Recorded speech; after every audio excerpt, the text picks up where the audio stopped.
Poderoso Deus, em nome de Jesus, meu Pai Todo-Poderoso, te agradecemos, Senhor, por nós estarmos reunidos no Teu grande nome.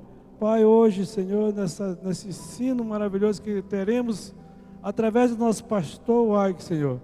Vemos aprender a Tua palavra, Senhor, para nos firmarmos cada vez mais nesse caminho ao que nos leva à salvação que é a Ti, Senhor. Abençoe todos que estão aqui neste momento, os que ainda vão chegar, Senhor, os que não poderão vir na Tua casa esta noite. Nós também pedimos em nome de Jesus que derramos a sua grande bênção sobre cada um de nós, em nome do Senhor Jesus Cristo. Amém e graças a Deus. Glória a Deus, aleluia, e as palmas para o nosso Senhor Jesus Cristo. Glória a Deus. Se for bater palma, bate de verdade, ou então não bate. Quando chove no moia, não dá não. Amém? Pode sentar. Então, só fazer uma revisãozinha da última aula. Nós vamos hoje falar sobre a diferença do discípulo e daquele que não é discípulo. A diferença do discípulo e do seguidor, né? Que é baseado basicamente no capítulo 5, no versículo 13 à frente. Mas a gente vai dar uma pincelada no que nós falamos na última aula, na primeira, para que os irmãos possam se situar, e também porque algumas coisas eu deixei de falar. A Catiu estava me dizendo, né, que nós falamos das 4 bem-aventuranças horizontal e a gente não frisou tanto as verticais, a gente só passou por cima que estava tentando terminar, né? Mas em nome de Jesus é porque a gente tem um tempo específico, né? A gente só tem 5 terças-feiras e eu empolgo um pouquinho, e aí se a gente não der a matéria, acaba que vai acabar as 5 terças-feiras e a gente vai ter que fazer igual a gente fez na imersão.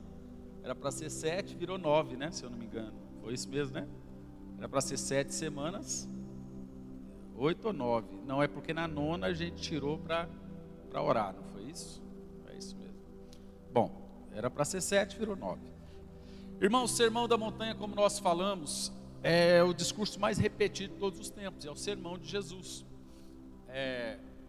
Está todo mundo bem aí? Só para a gente saber, para a gente poder começar e não parar mais, né? Tem alguém fora ainda? Tirando o Theo, está todo mundo parado, sentado?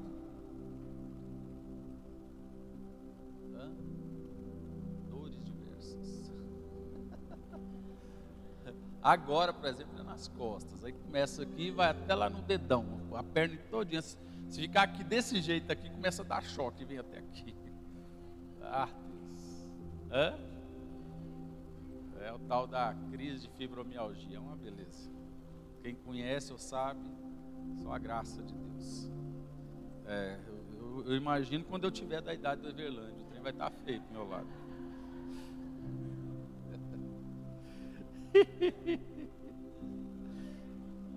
Vamos lá, pessoal. Né?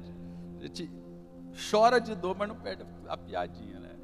Vocês viram que o cabelo dele está grisalho, mais grisalho do que o do bispo? Vou te contar, viu?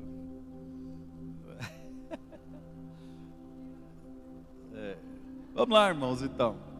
O discurso mais repetido de todos os tempos é o Sermão da Montanha. Ele é chamado dessa forma porque Jesus, a princípio, ia falar com seus discípulos. Lucas também fala a respeito do Sermão da Montanha, só que ele fala de forma mais resumida. Lucas fala que a princípio o sermão Jesus deu lá em cima para os discípulos, e ao descer ele encontrou a multidão e passou o restante do sermão. Já Mateus não fala dessa forma, né? Mateus ele dá a entender que o sermão foi único para todos. Eles estavam juntos e Jesus se assentou e deu o Sermão da Montanha. Bom, o que interessa de fato aí é o conteúdo do Sermão da Montanha. Como nós falamos, o livro todo de Mateus, vai prestando atenção, tá, irmãos? Porque isso é importante. O livro todo de Mateus, ele foi escrito para judeus e apresentando Jesus como Messias. Foi onde eu falei na última aula que Jesus nasceu Messias e morreu Cristo. Ao contrário, Jesus morreu Messias e nasceu Cristo. Ele veio para os seus não receberam, e a todos que nele creu, os fez filho de Deus. Então ele veio para nós, amém, gente? Então ele veio o Messias porque ele veio para os judeus. Quando ele morreu o Messias, veio o Cristo para nós. a primeira vez que o cristianismo, ou a palavra Cristo foi usada, foi em Antioquia, através do apóstolo Paulo, foram chamados de cristãos. Bom, o livro de Mateus foi escrito para Israel, para apresentar Jesus. Mostra Jesus desde o início, na sua linhagem vinda de Abraão. E aí foi o que eu expliquei, que tem gente que não gosta de ler a genealogia. E na genealogia nós temos revelações. Ainda falei para vocês que nós já víamos o povo judeu na própria genealogia de Jesus. O povo estrangeiro, no nosso caso, na própria genealogia de Jesus. Nós somos chamados de estrangeiros, não é isso? Somos chamados... exatamente, na genealogia de Jesus nós temos duas estrangeiras, sendo uma delas ainda, até então, na época, prostituta, que era Raabe. Então, Ruth e Raabe, embora sejam estrangeiras, estão na genealogia de Jesus. Isso já mostra Jesus se virando para nós espiritualmente. Nós vimos que Mateus, ele é um prefácio, ele sempre faz uma comparação entre o Novo e o Velho Testamento, entre Moisés e o próprio Senhor Jesus. Jesus foi perseguido por Herodes, teve que ir para o Egito, assim como José também teve que ir para o Egito. Ele foi perseguido, Jesus foi perseguido, e após ser perseguido, ele volta do Egito, assim como o povo de Israel também teve que voltar do Egito, ou sair do Egito. Ele foi batizado, o povo de Israel também teve que passar pelo leito das águas ou do Mar Vermelho. Jesus é tentado no deserto, o povo de Israel passou um grande tempo, 40 anos, peregrinando no deserto. Moisés sobe ao monte e recebe a lei de Deus, e desce e dá para o povo. Jesus sobe ao monte e faz o que nós chamamos de sermão da montanha. Então a lei que foi dada a Moisés, para a época da lei, está para nós, como hoje a graça que foi dada por Jesus no sermão da montanha.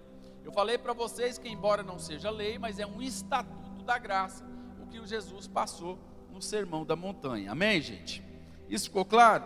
Eu citei John Stott quando ele diz que se pudesse resumir todo o sermão da montanha em um versículo, ele resumiria no Mateus capítulo 6, versículo 8, que diz: não sejam iguais a eles. Jesus estava falando para os seus discípulos não serem iguais aos religiosos, aos fariseus, aos saduceus, né? E já lá em Levíticos, no capítulo 18, versículo 3, Moisés fala a mesma coisa, fala do mesmo jeito para o povo de Israel. Só que ao invés de falar de religiosos, de saduceus, ele fala para os egípcios. Ele diz assim: não procedam como os egípcios. Então, você vê que ele faz um parêntese muito grande entre Mateus e o Velho Testamento, apresentando Jesus. No Sermão da Montanha, a gente precisa compreender quatro figuras. Quatro figuras, preste atenção. 4 exemplos, figuras, para compreendermos bem o Sermão da Montanha e compreendermos também o Evangelho de Jesus, Mateus. Ele usa 4 figuras. A primeira delas, fariseu, que é tido como moralista de aparência, também chamado de sepulcro caiado. O mestre da lei, que é o legalista, o que acha que pelos próprios méritos se salvará. Um exemplo disso, a Bíblia deixa claro, é aquele chamado, né, de o jovem mancebo ou mancebo rico. O pagão é aquele que não crê, que não tem fé. Os judeus, que é aquele que conhece tudo, mas não vive, é o chamado simpatizante e não constante. E aí entramos diretamente no Sermão da Montanha. Jesus começa com as bem-aventuranças. E isso, irmãos, essas bem-aventuranças, era proposital, começar de uma forma poética para atender às expectativas dos ouvintes. Então ele retinha a atenção das pessoas, a princípio através de como se fossem sonetos, como se fosse poesia, as chamadas bem-aventuranças. E nós vamos falar um pouquinho sobre elas, porque é importante que Jesus utilizou o quê? Vou repetir o que a gente falou, mas vou tentar falar isso mais rápido um pouquinho. Jesus repetiu ou apresentou para eles o reino de Deus nas bem-aventuranças, só que de uma forma atual. Ele estava atualizando o que eles viviam. Então Jesus utilizou de coisas do cotidiano, do dia a dia deles, para que eles pudessem entender um pouco mais a respeito do próprio reino. Nas bem-aventuranças, nós temos as 4 bem-aventuranças horizontais. Quando nós falamos de horizontais, é algo que necessariamente não precisa da doação divina para você tê-las. São características humanas. características que o homem pode ter. É aquela coisa que a gente fala, né? Que não precisa ser crente para ser honesto.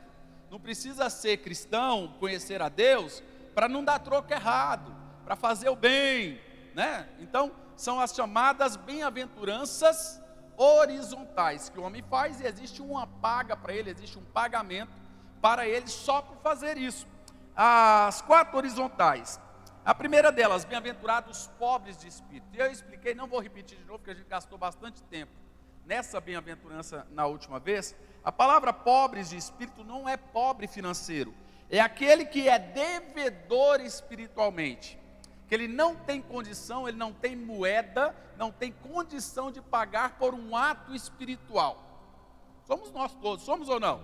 Quem é que por si mesmo consegue pagar pela salvação? Quem é que por si mesmo consegue ter alguma coisa de Deus pagando? É por isso que nós temos a graça, favor e merecido, não pode ser pago.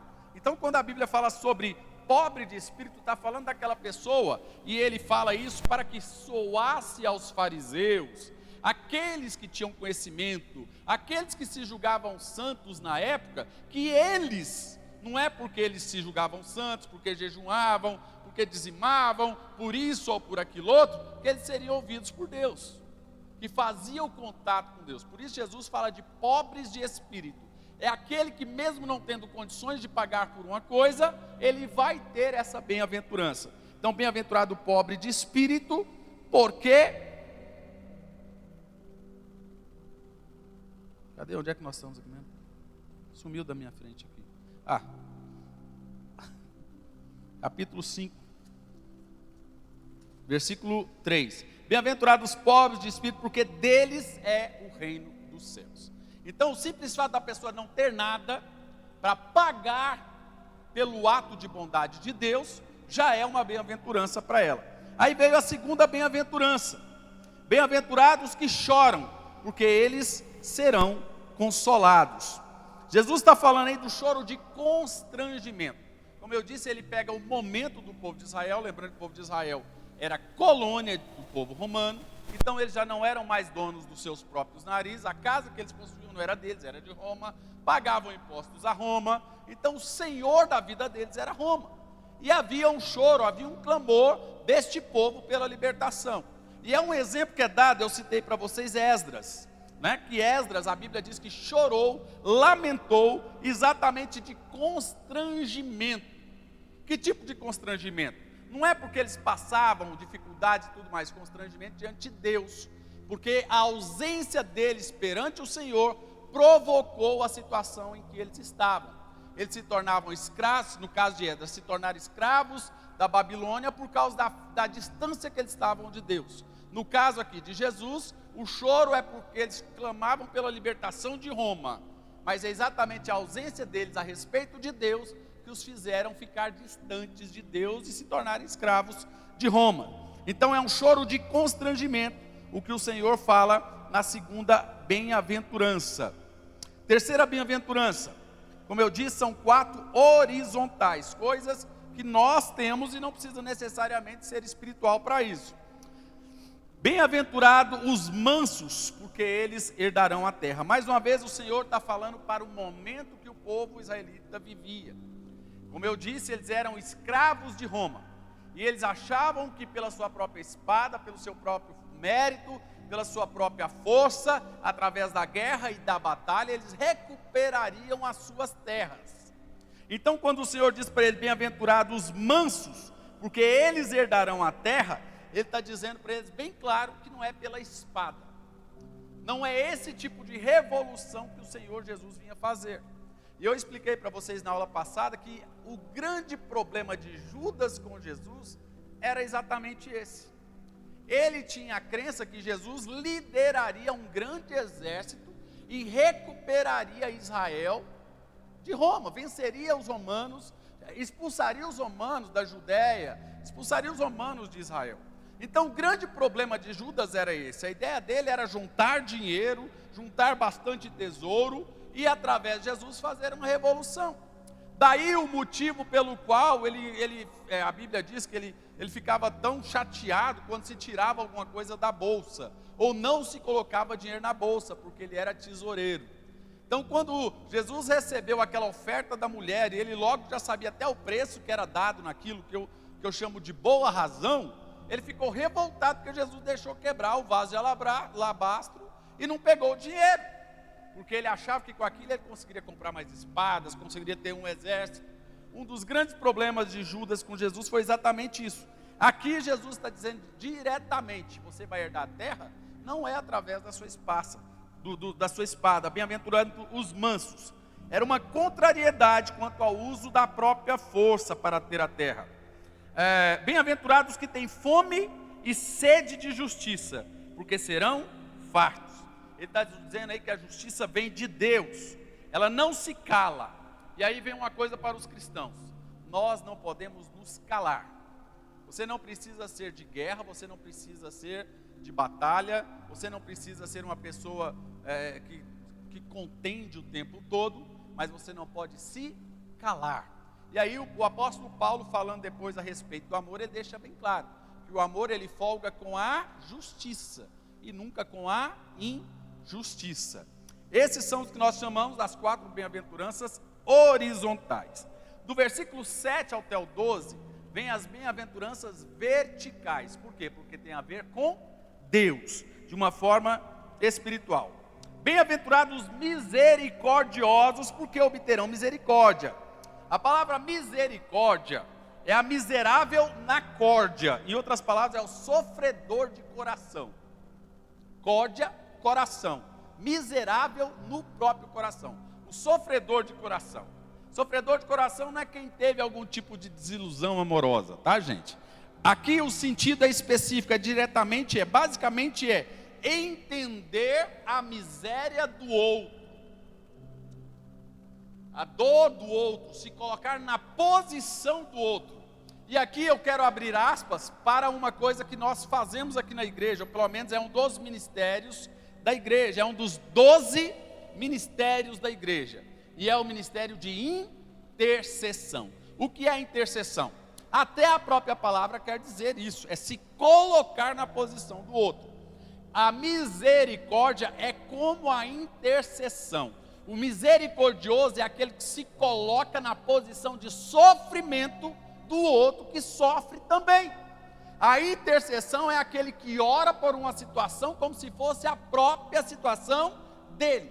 É aquele que tira o escudo do meio e coloca o seu próprio corpo como escudo. Então, quando a Bíblia fala bem-aventurados misericordiosos, ele está falando que é aquela pessoa que se coloca na posição de miséria do outro. Guarda isso, é importantíssimo isso, para entender a bem-aventurança. Bem-aventurado os misericordiosos, porque obterão misericórdia. Aqui basicamente está dizendo que se você age assim com alguém, o Senhor agirá assim com você também. Se você se coloca na posição de dor de alguém, o Senhor também se colocará na sua posição de dor. Quando nós falamos, e parece uma frase de efeito, a gente já falou isso para você inclusive, se você prioriza o reino prioriza você, é bíblico exatamente nesse texto. Quando você se coloca na posição de alguém, o Senhor se coloca também na sua própria posição. A Bíblia diz que a função do Espírito Santo é chorar e me fazer entender e orar. E ele chora com gemidos inexprimíveis, por mim, ele ora por mim. Ele abre a minha boca e coloca a oração, isso é misericórdia, porque nós não sabemos como devemos orar. Por isso que ele ora por mim. Tem a música que nós cantamos, né, da Fernanda Brum, Espírito Santo, ore por mim, porque a gente não sabe orar. Leve para Deus tudo aquilo que eu preciso, é Bíblia. Isso está na Bíblia. Então, quando você age com misericórdia, o Senhor age com misericórdia. Isso, irmãos, é uma máxima da Bíblia. Isso é um princípio. Esse é o mesmo princípio da reciprocidade. Entre aspas, é a semente. Plantando que se, como você age, você também recebe. Como você planta, você também colhe. Como você ajuda, você também é ajudado. Como você persevera, você faz outro perseverar, esse outro, o próprio Deus também vai te dar força para perseverar. Amém, gente?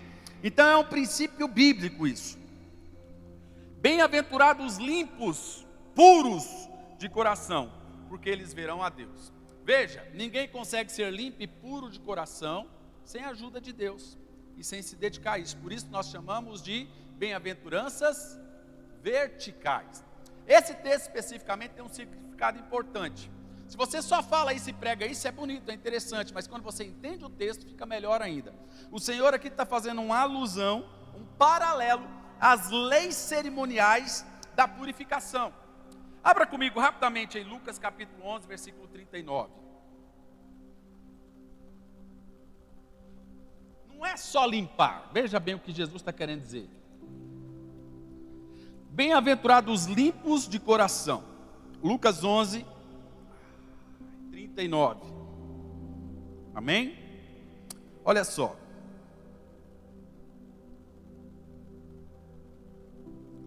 Vamos ler do 37. Aí você vai entender o que Jesus está falando aí. Estando ele ainda falando, rogou-lhe um fariseu que fosse jantar com ele. E entrando tomou lugar à mesa. Então Jesus foi jantar com aquele fariseu. Olha aí o que eu falei para você, preste atenção nos tipos. Fariseu. Então quem era o fariseu? Volta lá onde eu expliquei na semana passada e veja. Fariseu, o moralista, de aparência, sepulcro caiado. Então vamos compreender isso aí. Esse fariseu chamou Jesus para comer em sua casa. Aí no 38, mas o fariseu admirou-se, vendo que não se lavava antes do jantar.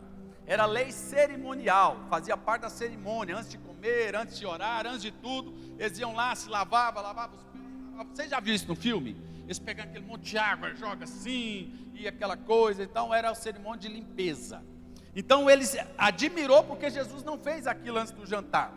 Aí Jesus no 39 fala para ele, o Senhor porém lhe disse, vós, os fariseus, limpais o exterior do copo e do prato, mas o vosso interior está cheio de rapina e maldade. Loucos, o que fez o exterior não fez também o interior. Antes, da esmola do que tiverdes e tudo vos será limpo. Mas ai de vós, fariseus, que dizimais a hortelã, a arruda e todas as hortaliças, desprezais o juízo e o amor de Deus. Devíeis fazer essas coisas, quer dizer, devíeis continuar limpando, lavando, dizimando, fazendo o que tem que fazer. Ele não está dizendo para não fazer, ele falou, deve fazer isso, mas não omitir as outras coisas. Amém? Volta lá para Mateus para você não sumir. O que Jesus está falando aí para nós então? Bem-aventurados os limpos, puros de coração, porque esses verão a Deus. Está dizendo basicamente das leis cerimoniais de purificação, lavar mãos, lavar os pés, mas não adianta fazer nada disso se o seu coração é impuro. Se você não limpa o seu interior, como Jesus falou para os fariseus em Lucas, no capítulo 11. Está claro isso? Diga amém. Não adianta estar todo limpinho, bonitinho por fora, mas por dentro cheio de maldade. Jesus está falando de transparência, está falando de malícia. Você está entendendo? E aí fala diretamente para nós. Porque, irmãos, mesmo que muitas vezes inconscientemente, o que nós fazemos? Quando você vem para a igreja, você pega uma máscara e coloca essa máscara. Não entenda máscara com uma forma pejorativa, não estou querendo desmoralizar ou ofender, não é isso. É que você se porta diferente de acordo com o ambiente onde você está. Onde você está no trabalho, você se porta de outro jeito. Você não faz do mesmo jeito que você está na sua sala, deita lá, põe o pezão para cima. Está entendendo, sim ou não? Na casa da sua mãe, na casa do seu pai, no seu trabalho, você tem um jeito de trabalhar. Na sua escola você faz de outro jeito. Só que na igreja a gente se reveste dessa santidade. E eu estou generalizando aí, porque pode servir para todo mundo, para um ou para outro não. Se reveste dessa santidade exterior. Mas por dentro, muitas vezes nós não estamos como devemos estar. Por isso nós chamamos de bem-aventuranças, nesse caso aqui, bem-aventurança vertical. Porque você precisa limpar a sua alma, o seu coração interiormente. Antes de limpar exteriormente, tudo mais é necessário, mas o seu coração tem que estar limpo diante do Senhor. Amém? Ficou claro? Bem-aventurados os pacificadores, mais uma coisa importante, porque serão chamados filhos de Deus. Pacificadores é os que buscam a paz, é aqueles que querem manter a paz. Aí eu quero abrir aspas para uma coisa. Os briguentos especificamente pegam como texto Mateus 10, 34, que fala lá, quando Jesus falou: eu não vim trazer paz, eu vim trazer espada, vim jogar família contra família, o pai contra o irmão, vim fazer isso. Aí eles pegam esse texto, isolam ele e acham que Jesus está falando ali para você sair brigando com o mundo, para você sair botando fogo no mundo. Não funciona desse jeito, não é isso que Jesus está querendo dizer. Quando ele fala de pacificadores também, ele não está dizendo para você ser embaixador do mundo, aceitar tudo, todas as coisas. Ele está falando de posicionamento. Você está entendendo? Colossenses capítulo 1, versículo 20, diz assim: reconciliastes consigo todas as coisas. Está falando de Deus, através do Senhor Jesus, estabelecendo paz pelo sangue derramado na cruz do Calvário. Essa paz não é uma paz barata. Não é essa paz que eu aceito os seus termos para a gente não brigar. Quem já ouviu aquela história? Eu vou me calar para a gente não brigar. Tem um ditado também que diz: um querendo, dois não. Não é essa paz que o Senhor está falando. Essa paz não te dá direito de ficar calado diante da iniquidade. Essa paz não te dá direito de se omitir diante da injustiça. Quando ele fala de pacificador, é manter a sua posição de paz, mesmo em meio à guerra. O apóstolo Paulo fala para nós, mesmo em meio à guerra, manter a paz de Cristo. E é uma paz que o mundo não pode dar. Parece uma incoerência, mas veja se você consegue entender. Paz sem voz não é paz, é medo. Vou repetir: paz sem voz não é paz, é medo, é omissão. Pelo medo a pessoa se omite. Aí vai ter paz sempre, quando só uma ideia sobressai, quando só uma pessoa mantém a sua própria ideia, essa paz vai ser feita. Só que é uma paz pelo medo, por omissão. Não é isso que o Senhor está falando de ser pacificador. Uma paz que indica o caminho, é a paz profética, a voz profética. Não é passar pano nos erros dos outros, é defender o certo. Não é acordo de não perseguição. E aí eu vou parar para vocês terem uma ideia. Há alguns anos agora, eu acho que vai para 3 anos, teve um concílio lá em Roma, e vocês devem ter visto, o líder, presidente das Assembleias de Deus do Brasil estava lá, e chamou o Papa de irmão. Quem lembra disso aí? Estou falando besteira? Ou vocês lembram disso aí? Está no YouTube, vai lá, pega e você vai ver. Estava reunido com outras regiões de matriz africana, estava reunido com outras pessoas, Islã e não sei mais o que lá, e eles resolveram fazer um culto ecumênico, uma reunião ecumênica. O que é ecumenismo, gente? O que é ecumenismo? Uma reunião de credos, correto? E o que prega o ecumenismo? Paz, diga paz. Fala paz. Só que essa é a paz que o Senhor dá? Aceitar o errado? Ele fala para você vir como está, mas ele fala para você permanecer como está? Então não é essa paz que o Senhor está falando.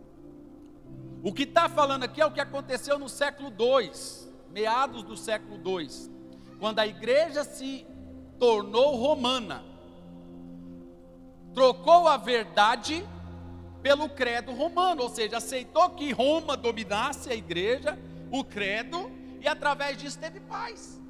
Veja que a igreja era perseguida, a igreja era morta, a igreja era surrada, os cristãos eram perseguidos durante todo o império. Aí o imperador, para ter paz no império, para ter o quê? Fala alto. E o que ele fez? Agora eu sou cristão, só que é o meu cristianismo.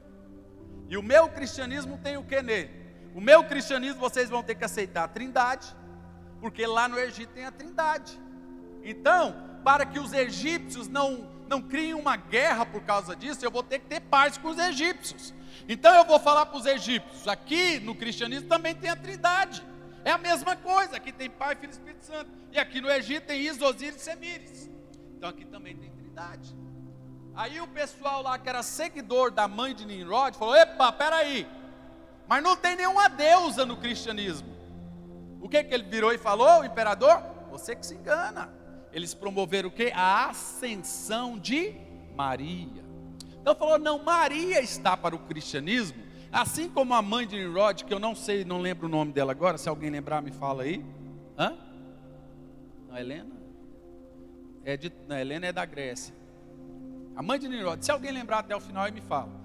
E assim como está Maria para o cristianismo, está ela também na crença para vocês. Então é a mesma pessoa, a mesma divindade, é o mesmo ser. Vocês estão entendendo o que ele fez? O que Constantino fez? Ele fez o que nós chamamos de miscigenação. É o que ele fez. A igreja se casou com o Estado, aí teve paz. Só que essa paz não vem de Deus. Quando a Bíblia fala de pacificador, é mostrar o caminho da paz, a paz que somente o Senhor pode nos dar. Não confunda pacificador como se omitir pela verdade ou por causa da verdade. Porque desses pacificadores que mostram a verdade, é o reino dos céus. Uma outra coisa também sobre pacificadores.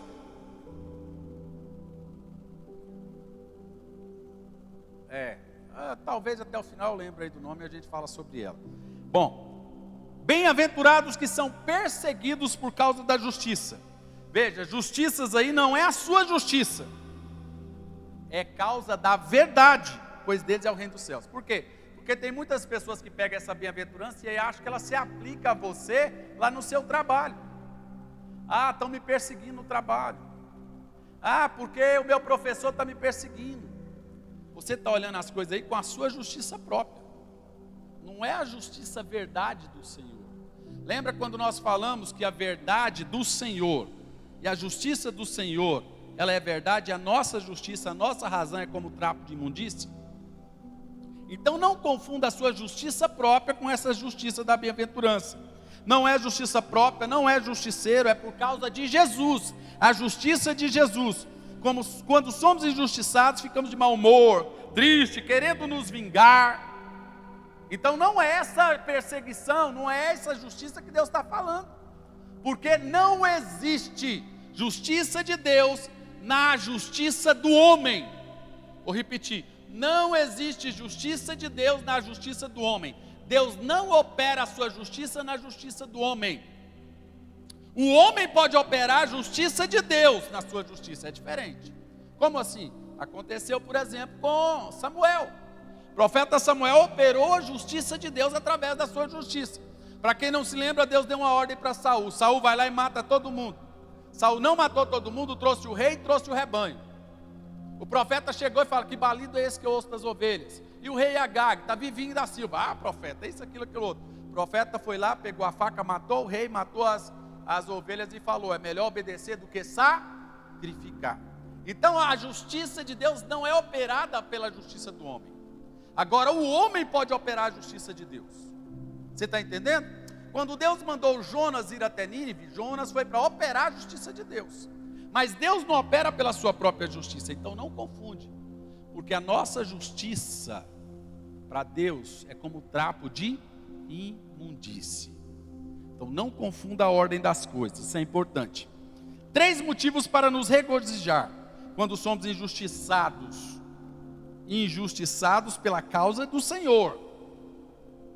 Primeiro, recompensa nos céus. É o que nós chamamos de Bema, Tribunal Bemas. Nós vamos ter uma recompensa nos céus. Nós já demos esse estudo e vamos dar ele de novo. Que é o Tribunal de Galardões. É o único tribunal que a igreja passa. A igreja não será julgada no tribunal do trono branco. Essa é para as nações, é para o mundo. Você não será julgado, irmão. Espero que não, na verdade. Nós não seremos julgados com o mundo. A igreja passa pelo tribunal Bema, é o tribunal de galardões. Isso nas bodas do Cordeiro. 1000 anos antes de acontecer o tribunal do trono branco. Segundo, motivo para nos alegrar, como o texto fala aqui no versículo 10, 11 e 12 de Mateus 5. Segundo motivo para nos alegrar, regozijar. É um sinal de que nós somos verdadeiros, sinal de autenticidade, porque a árvore que dá frutas, essa é apedrejada. Então na injustiça, quando você é injustiçado pelo nome do Senhor, pela causa de Deus, pela justiça de Deus, você deve se regozijar, se alegrar, cantar, pela recompensa que você vai ter nos céus, que é o tribunal Bema, pelo sinal de autenticidade, que é ser verdadeiro, que é árvore de frutos. E terceiro, quando nos perseguem, eles perseguem ao próprio Cristo. Em Atos capítulo 5 aconteceu uma coisa: os apóstolos foram açoitados, chicoteados pelo Sinédrio. Pegaram eles, levaram lá no Sinédrio, aquele monte de fariseu, um monte de doutor da lei junto, falaram que eles fizeram besteira e bateram em Pedro, bateram em todo mundo. E a Bíblia diz que eles batiam e ainda por causa disso eles se regozijaram, ficaram alegres. Por quê?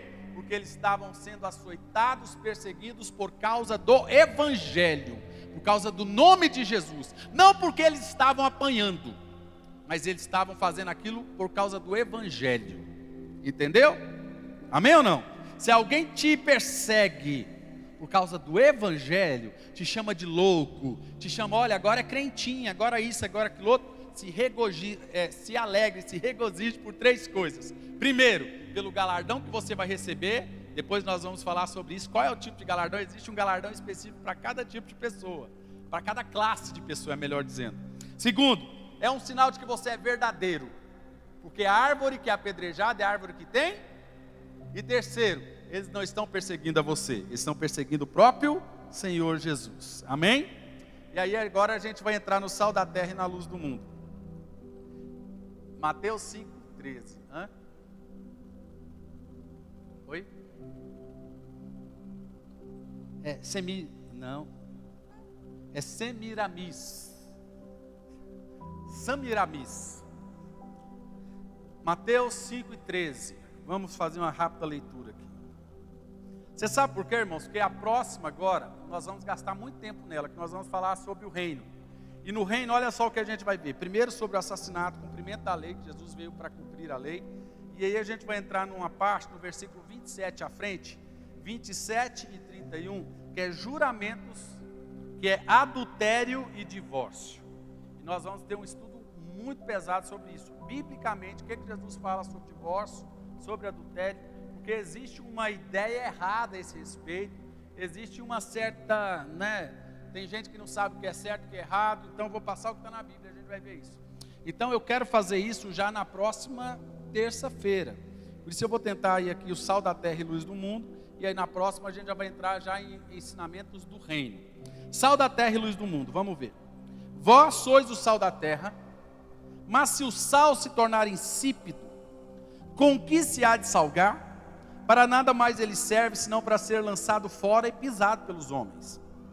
Vós sois a luz do mundo. Não se pode esconder uma cidade edificada sobre um monte. O que ele está dizendo é, você não tem como pegar uma cidade toda edificada, uma cidade grande, e esconder ela no monte. Do mesmo jeito, você não pode pegar uma luz e botar debaixo da cama, não pode esconder essa luz.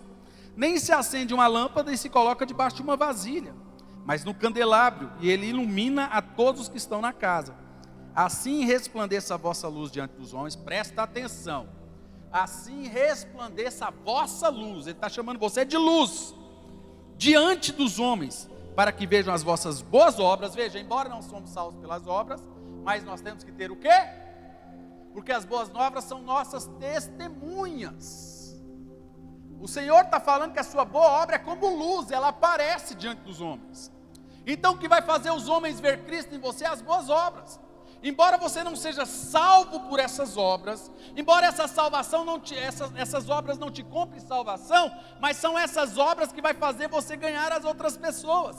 Elas testificam de Jesus através de você. Ele chama de luz. Ele fala que as suas boas obras é como luz. Ele fala que as suas boas obras é como sal. Tem tempero. Está entendendo? Diga amém. E assim o mundo veja, resplandeça através das suas obras, e essas boas obras glorifiquem ao vosso Pai que está nos céus. Amém, gente? Eu só quero ler para vocês um comentário aqui sobre sal e luz. Rapidinho. Deixa eu achar. Vamos lá.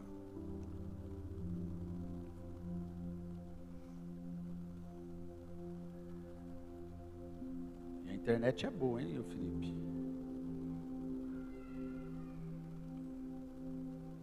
Olha só.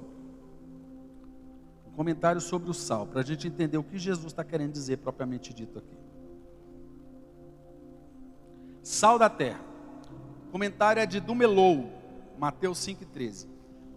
o sal na Palestina, sendo recolhido em estado de impureza, ele era recolhido em estado de impureza, o estado natural dele. Geralmente passa por tratamentos químicos, nos quais o sabor original do sal é destruído, permanecendo, no entanto, a mesma aparência. Ele fica parecendo sal, mas através dos procedimentos químicos, o sal que é tirado do mar, que é tirado lá, né, literalmente do Mar Morto, ele passa por uma série de procedimentos químicos, e o sabor dele, original, é destruído, mas ele permanece com a mesma aparência. Talvez uma interpretação razoável da frase, se o sal for insípido, possa ser sugerida pelo fato de que o sal, misturado a impurezas insolúveis, pode ser dissolvido pela umidade. Então o sal, pela própria umidade, ele era dissolvido, deixando o resíduo insolúvel, apenas ligeiramente salgado. Ou seja, aquela propriedade dele, literal, de salgar, de manter, né, o alimento, ele era destruído. A lição apresentada no exemplo do Senhor é que o sal deteriorado não tem qualquer valor como preservador do alimento. A passagem corresponde no sermão de Jesus aos nefitas depois da ressurreição, e diz: em verdade vos digo que eu vos concedo serdes o sal da terra, vocês sendo o sal da terra. Mas se o sal perder o sabor, como é que vai salgar a terra? O sal não servirá mais para nada. Então esse comentário é interessante para a gente entender o ponto específico sobre o sal que Jesus quer dizer aqui. Aí a gente volta para trabalhar isso aqui um pouquinho. Malaquias capítulo 2, versículo 18, vai lá comigo rapidinho, irmãos. É só voltar algumas páginas aí de onde você está. Nós tivemos já 2 anos aqui na igreja esse tema como tema do ano, porque eu acho um tema extremamente poderoso e forte. Nós já tivemos, eu acho que tem alguém que está com a camisa aí, escrito exatamente isso, diferentes pelo testemunho. Mas quem tem essa camisa aí? Diferentes pelo testemunho. Né? Da última agora, a gente teve ela 2 anos atrás, foi o tema do ano também. Olha o versículo 18 de Malaquias 2. Você pega Malaquias e fala que acha que só tem dízimo em Malaquias, né? Mas olha Malaquias capítulo 3, melhor dizendo, versículo 18. Olha só. Então vereis outra vez a diferença entre o justo e o ímpio, entre o que serve a Deus e o que não serve a Deus. O que o Senhor Jesus está deixando claro aqui sobre o sal da terra e luz do mundo é que é colocado em pauta essa diferença. Ele está usando esses 2 exemplos para deixar claro para nós que existe diferença entre sal e aquilo que parece sal, mas não salga.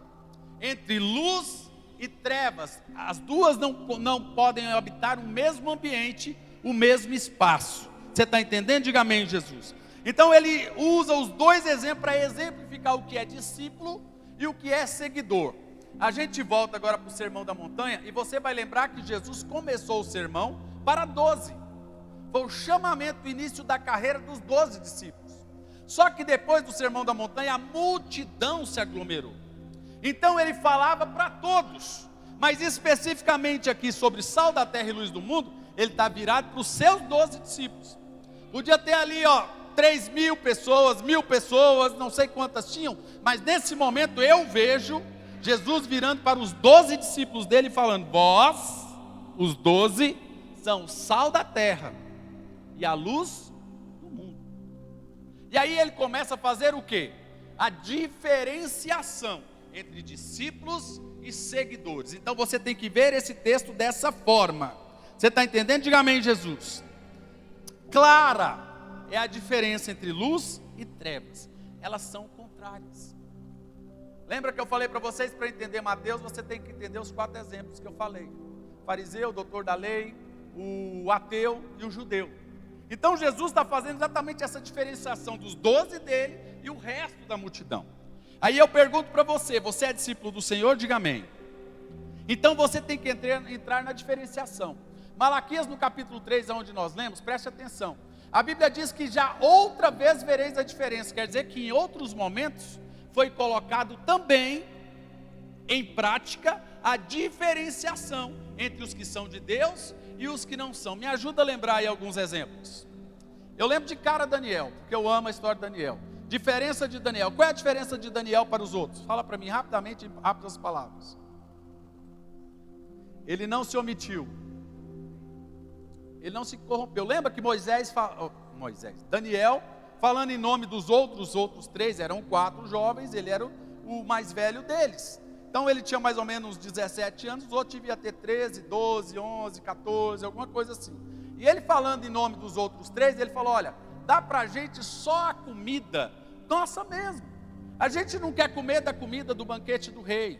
E se ao final de um ano a gente não tiver mais saudável, mais robusto do que os outros que estão comendo o banquete do rei, aí tudo bem, a gente come a sua comida. Mas se a gente tiver mais saudável, deixa a gente fazer do nosso jeito. Lembra que ele fez isso? Isso é o quê? Colocar em diferenciação. A pergunta que eu te faço é: você é diferente? Você age diferente? No seu trabalho, se colocar você mais 2 pessoas, uma enfileirada a outra, e chamar alguém de fora que nunca viu vocês, ou nunca viu vocês dentro da igreja, conhece vocês só no trabalho, o seu chefe, ou seja lá quem for, alguém virar para você e falar assim: fala para mim aqui a diferença entre essas 3 pessoas. Exponha para mim aqui as características dessas pessoas aqui, coloque para mim aqui em pauta, vamos falar sobre ela, coloca para mim as diferenças. O que eles vão falar de você? Na sua escola, na sua classe, se colocar enfileirado os alunos todinho, e colocarem os seus professores para te julgar, eles vão conseguir apontar a diferença em você, como foi o caso de Daniel? Na igreja isso vai acontecer? Como você age no seu dia a dia, na sua casa, com seus filhos, você vai conseguir mostrar essa diferença? Malaquias 3,18, outra vez vereis a diferença. Isso quer dizer que de tempos em tempos é necessário colocar essa diferenciação. De momentos em momentos é necessário o quê? Colocar à prova essa diferença. Jesus virou para os discípulos e falou assim: vocês são sal, e sal tem que ser o quê? Salgado. Se ele não salgar, serve para quê? Vocês são luz, e se essa luz estiver escondida, e ele falou que a luz é boas obras, as suas obras são boas? O seu testemunho é bom? Alguém dentro do ônibus, se for necessário, vai olhar para você e pedir ajuda? Irmãos, uma vez, eu já contei isso aqui, eu expulsei demônio dentro do ônibus hiperlotado. Quem conhece Goiânia sabe ali o eixo, o ônibus T7, não sei se ainda existe aqueles ônibus lá, existe? Na T7, estava exatamente indo para a igreja. Irmãos, nunca vi, de repente, um ônibus hiperlotado fazer um clarão no meio. Porque a mulher endemoniou lá no meio, lá. E começou a se debater, pegava no negócio aqui e virava, igual uma ginasta. Coisa mais louca do mundo. E o povo tudo fez assim, fez um clarão no meio lá, a mulher rosnava, faltou virar as costas igual aquele negócio lá do filme, e subir aqui, mas de tudo. E aí, o que você faria neste momento? Qual é a sua diferença? Se você é o sal, se você é a luz, você faz o quê? Pois eu cheguei bem na hora, peguei bem na cabeça, expulsei e dei um gritão em nome de Jesus. A menina foi comigo do ônibus até na igreja, que era o final da T7. Ela já foi direto para a igreja, já desceu direto na igreja. Quando a Bíblia fala de sal, sal tem que ser diferente. Ele não é igual aos outros. Luz ilumina, é automático. Esses dias para trás, o pessoal tem a mania agora de fazer arranjo com tudo. Vocês já viram isso? E eles pegam aquelas luzes antigas, bonitas, né? Bem dura e tal, e tiram o miolo dela e fazem tipo, tem um negócio com o nome que se chama terrário, é isso, o nome terrário. E coloca terra, coloca uns negocinhos lá, umas plantinhas, fica a coisa mais linda do mundo. Como é lindo você levar aquilo para sua casa. Mas a pergunta que eu faço é: aquela lâmpada está cumprindo o papel dela? Pode ser maravilhosa, pode ser linda, mas ela está longe de cumprir o papel pelo qual ela foi criada. Tem gente que acha bonito hoje pegar um violão e colocar lá na parede como objeto de decoração, mas o violão não está cumprindo o papel dele. Ele é um objeto nulo de decoração. A Bíblia diz que é como um metal que soa, não tem sentimento nenhum. Você está entendendo? Irmão, não adianta você carregar a Biblinha, não adianta você vir para a igreja, não adianta você falar o nome do Senhor, Senhor, Senhor, fizemos isso, fizemos aquilo em teu nome. Mas cadê o testemunho? Cadê as boas obras? O seu vizinho vê isso em você? Você salga a sua rua? Você é luz na sua família? Ou você simplesmente não entra nisso? É sério que eu estou falando para você. É muito sério. Se a gente se diz cristão, presta atenção então quem é você. Você mais um, colocar os dois, eles vão conseguir apontar as diferenças? Você vai ter a solução para eles? É muito sério. Você está entendendo? Diga amém. Martin Lloyd Jones diz assim: a glória do evangelho é que quando a igreja é totalmente diferente do mundo, ela o atrai. A igreja, quando ela é diferente do mundo, ela o atrai. Por quê? Porque ela é uma opção. Se é igual, não é opção, fica tudo igual, elas por elas, fica do jeito que está. Não é isso que está acontecendo, sim ou não? Presta atenção. Martin Lloyd Jones: a glória do evangelho é que quando a igreja é totalmente diferente do mundo, ela o atrai. É então que o mundo se sente inclinado a ouvir a mensagem, embora a princípio ele odeie a mensagem. Vou provar isso na Bíblia, que ele está certinho o que ele falou. Abra sua Bíblia em João capítulo 12, versículo 32. Mesmo que o povo fala mal do evangelho, não quer saber de cristão, mas na verdade existe um clamor lá dentro que clama por Deus. Quando você é diferente, eles querem essa diferença. O mundo está cansado de ser mundo, gente. O mundo está louco para deixar de ser mundo, porque quem é de Deus ouve a palavra de Jesus falando de si mesmo. Quando eu for levantado da terra, está falando do momento da sua ressurreição, atrairei todas as pessoas para mim. Jesus está dizendo isso. Eu já citei o exemplo para vocês aqui do irmão William Marion Branham, evangelista, e ele foi numa fábrica, numa siderúrgica, esse o nome? Mexe com metal? Eu acho que é, não é? É, siderúrgica, metalúrgica, alguma coisa lúrgica. E ele entrou, e ele observou que havia muito retalho, de pequenos cortes de metal, né, de aço, espalhados por aquele galpão. E ele notou que em determinado momento descia um grande imã, e esse imã passava rente àquele galpão, e aqueles metais, aqueles retalhos eram sugados, eram atraídos pelo imã, e aqueles retalhos colavam no imã. Você está entendendo? Diga amém. Você está aí? Então, ele notou que aquilo ali, na medida que aquele imã ia passando pelo galpão, aquele retalho, aquele restinho de aço ia colando no imã. A função do imã era exatamente isso, atrair os retalhos. Por quê? Porque eles cortavam para fazer determinadas coisas, várias coisas do metal, então sobrava pedaços. E aqueles pedaços eram recolhidos pelo imã. Só que ele notou duas coisas, preste atenção. Primeiro, havia alguns metais que não eram sugados. E na medida que passava o imã, ele não sentia atração, ele continuava ali parado. E havia outros que parecia que ia ser sugado, começava a balançar, só que o imã passava e ele não ia. Ele começava a tremer, mas não ia, ele quase ia. E aí depois que o imã passou, ele foi descobrir por que alguns não foram sugados. Ele foi em alguns lá, estava soltinho. Ah, isso aqui não é metal, isso aqui não é ferro, isso aqui é alumínio. Alumínio não é atraído pelo imã. Aí ele chegava em outro que parecia que ia. Não, esse aqui foi atraído, por que ele não subiu? Quando ele notou, ele estava preso em alguma coisa. Ou ele estava parafusado, ou ele estava entrelaçado com alguma coisa que não deixava ele ser sugado. Assim também somos nós. Quando o Senhor fala de diferenciação de sal e de luz, Ele está falando que a gente tem uma característica que o mundo precisa. E essa característica que o mundo precisa está implícita em você. Jesus falou aqui que é através das suas obras que você vai glorificar a Deus.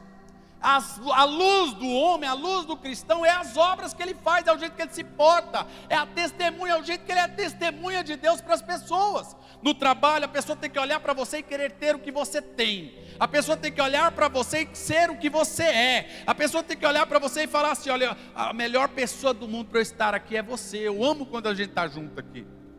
Você está entendendo? Diga amém. Você tem que transformar isso.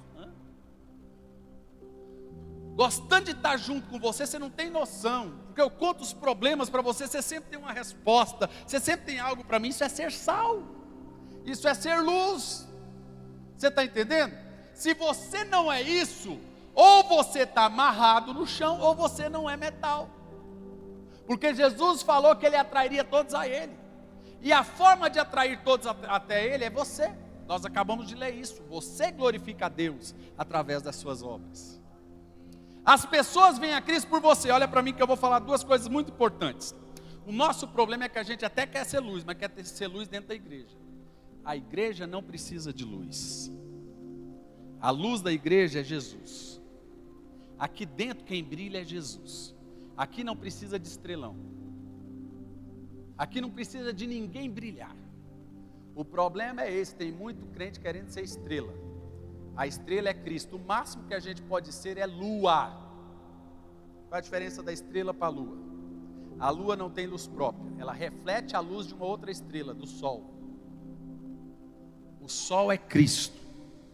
Quando é que aparece a luz da lua?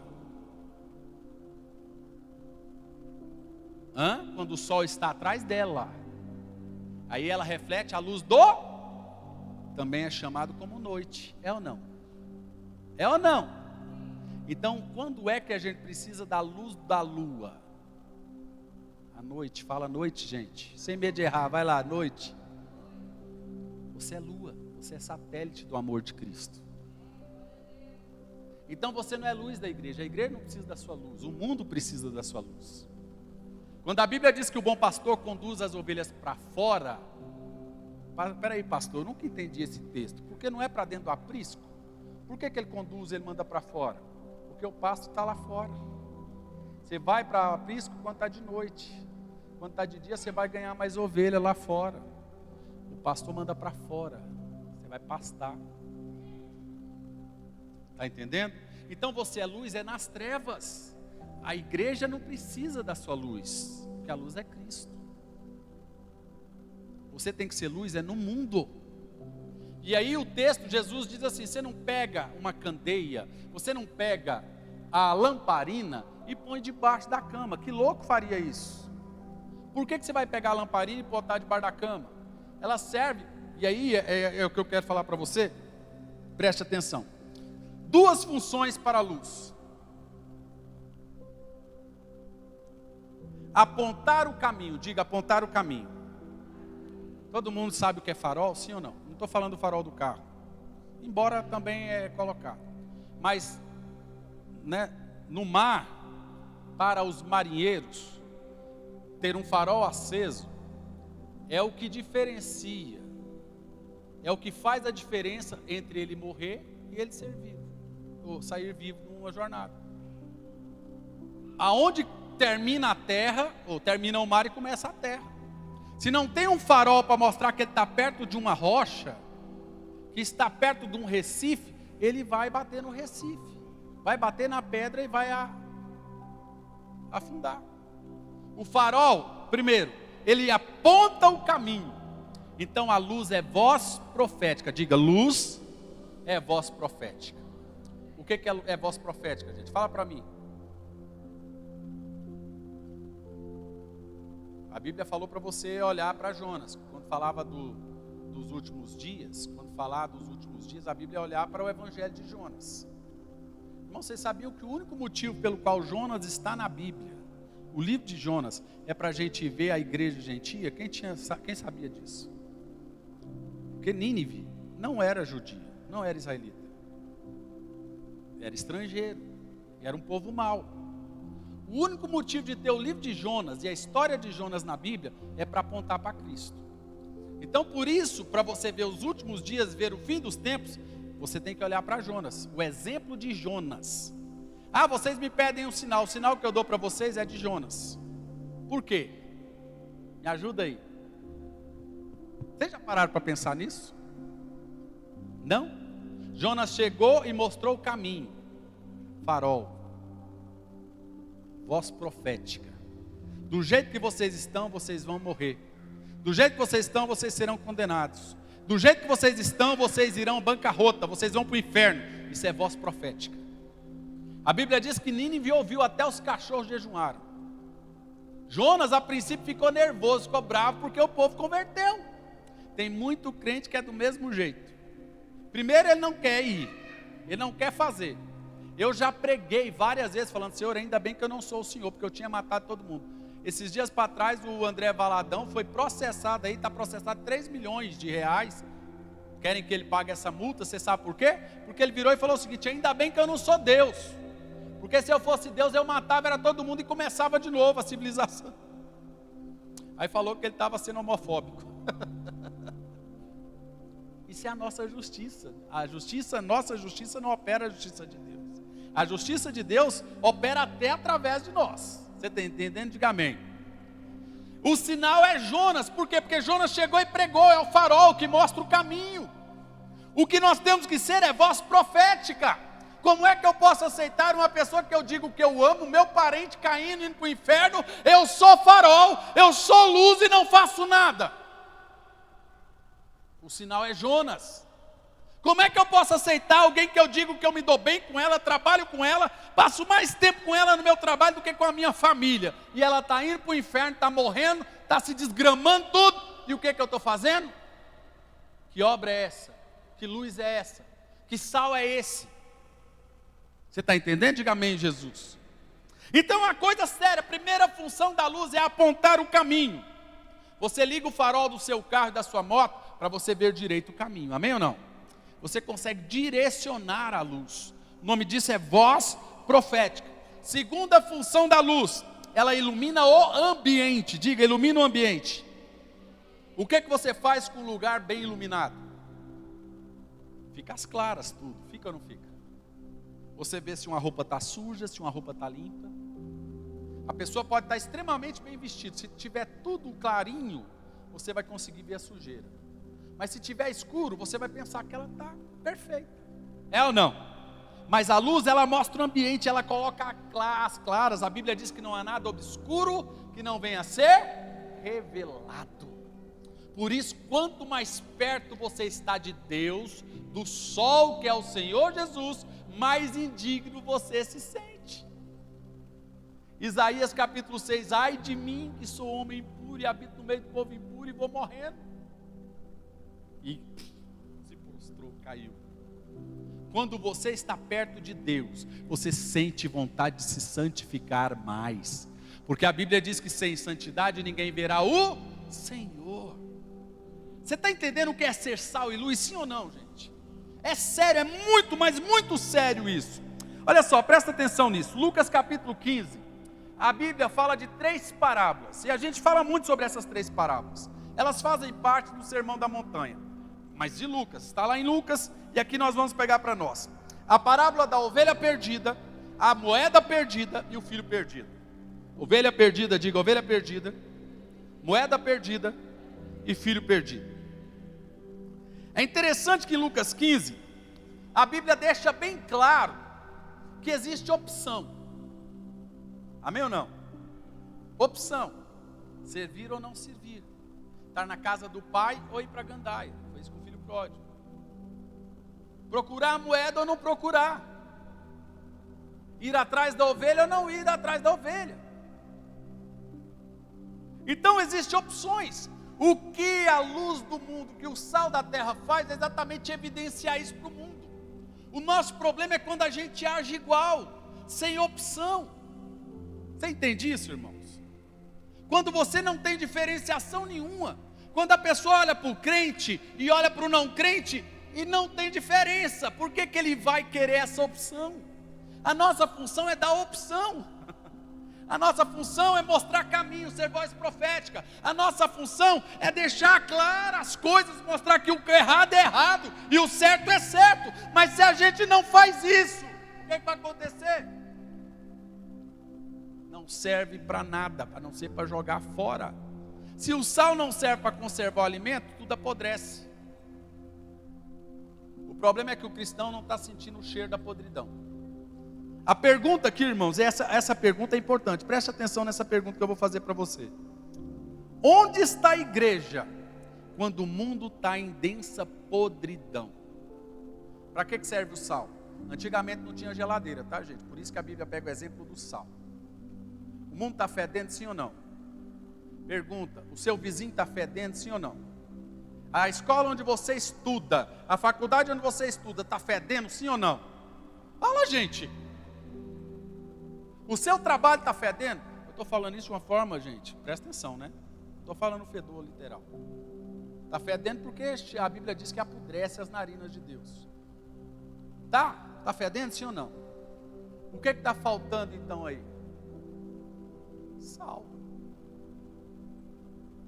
Quem já fez carne de sol aí? Sabe como é feito? Quem sabe como é feito? Você pega e enche de sal a bicha e coloca no sol.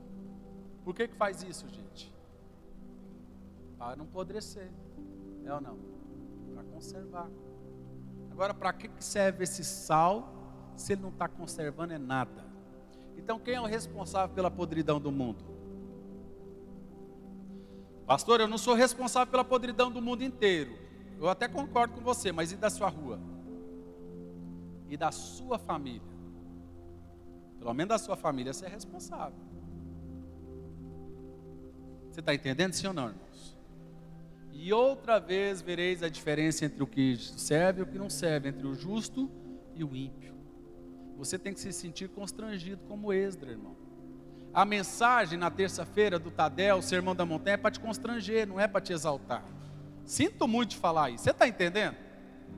Não é para deixar você feliz, é para deixar você triste. Jesus, preocupado, a palavra preocupado, porque tem uma diferença.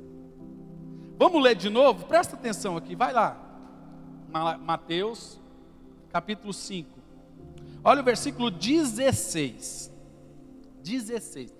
Grava o 16. Se você tiver que sair com uma coisa latejando na sua cabeça, que seja o versículo 16.